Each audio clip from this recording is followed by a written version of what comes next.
But now to that ABC News exclusive with Seattle Seahawks star Michael Bennett, speaking out about the incident with Las Vegas police officers, seen here in a TMZ video that he says was a result of racial profiling. Bennett says officers singled him out, pointed their guns at him, and threatened to shoot him because he was a black man in the wrong place and time. He sat down with Nightline's Byron Pitts. It felt like a movie almost because everything was happening so fast. People were like running. People were scared because nobody knew what was going on. In his first interview, Michael Bennett describes the chaos and fear before he was confronted by police. He says word spread that there were gunshots in the lobby at the Cromwell Casino, and people took off running. No one saw a gun, but everyone saw panic. Everybody saw panic, and then we saw police, and we saw SWAT, and everybody's on the ground crawling. Like people asking, "What are you going to do? What are we going to do?" Like so. We started trying to get away. Once outside, Bennett says he was accosted by two police officers who he says singled him out based on the color of his skin. And then all of a sudden I hear like somebody say, "Get on the ground." Like, you know, the guns are already drawn. And then it's like, at that point, I'm just thinking like, is this real right now? This video obtained by TMZ Sports shows Bennett on the ground with an officer cuffing him, yelling at him. "I wasn't doing nothing, man. You ain't asking the question." He says he was terrified to make a move.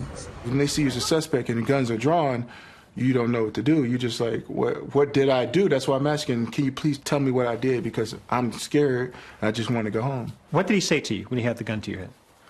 We'll blow your head off if you move. Did you ever say, hey, Michael Bennett? I said that and he told me, shut the up.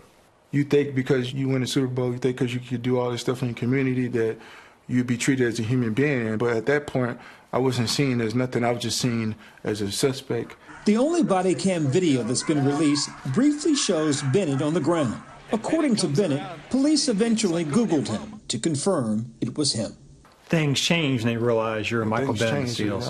I went from being just a black man to being a football player. The Las Vegas Police Department says Bennett had been running and acting suspiciously. I see no evidence that race played any role in this incident.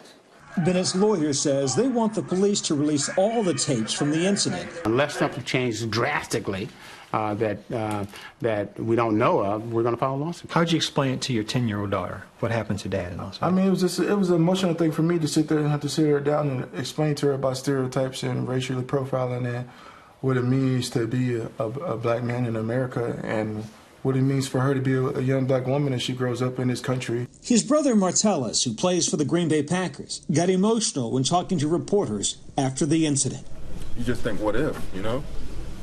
I know he loved me very much, and it's kind of hard to like watch him feel like he wasn't there. So for me, it was super hard because I know how much my brother loves me. Bennett says the experience has changed him forever. Every time I see my wife, I try to kiss her like it's the first time we ever met. Every time I play with my daughter, I try to hold them like they were just born because I don't know. And those situations right there just made it a reality for me that it could happen at any moment. For Good Morning America, Byron Pitts, ABC News, Seattle. You could just feel his emotion and that of his brother as well. And you can see much more of Byron's interview tonight on Nightline right here on ABC. We're going to move on now and get the latest.